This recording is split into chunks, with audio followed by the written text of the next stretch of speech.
I do have a few notes for this one. Just a few, though. Yesterday or today, another video went up here on YouTube about a gay creator talking about his experiences in the fraternity life at his school very, very recently. And I watched it, and you know what? He had some pretty good takes. If you can find it, if this pops up before or after, I do suggest you give it a watch. It was me. Yes, I was a gay fraternity member way back in the early 90s. One of the best experiences of my life. And like this other creator, it did allow me to forge some lifelong friends. These are men that I have known since then for, wow, we're talking 35 years now. And to be honest, I can't imagine life without them. That's an experience that every man and every woman should have. I mean, you only have one chance to make those lifelong friends, and it's going to be in elementary school, high school, or in college.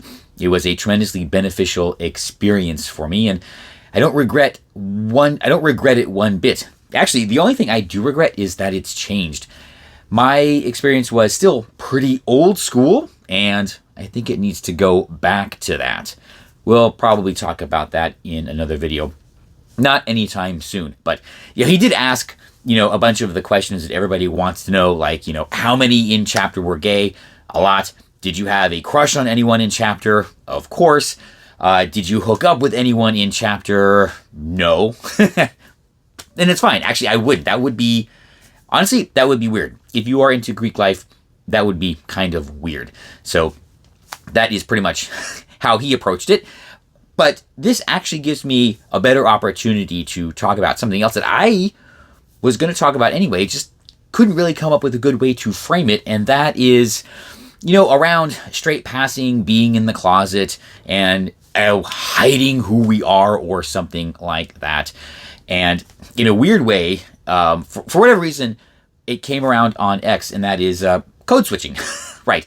So, all right, if you watch me here, if you watch me on the other channel, this is kind of how I am. I don't really code switch unless I'm around a bunch of queens, and then it just kind of comes out. But this is me normally. I know, I fully understand. I am probably easily clockable, and I've said this before. If you know what to look for, that's totally fine. But one thing my experience, especially back in the fraternity, did teach me was to pass. Yes, to act normal, to not make being gay or being homosexual a central part of my character.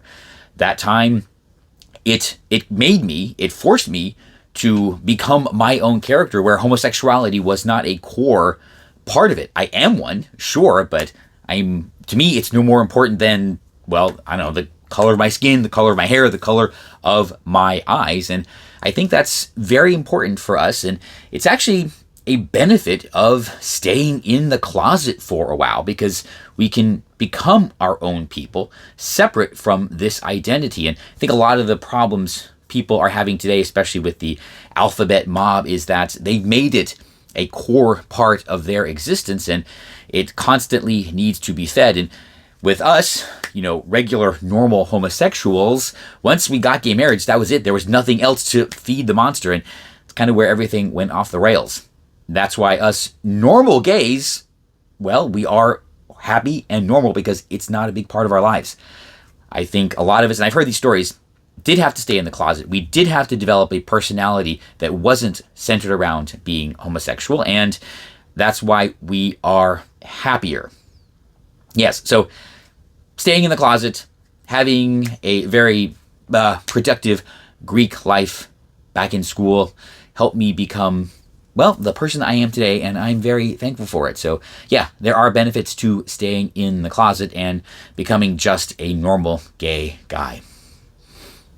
I'm right.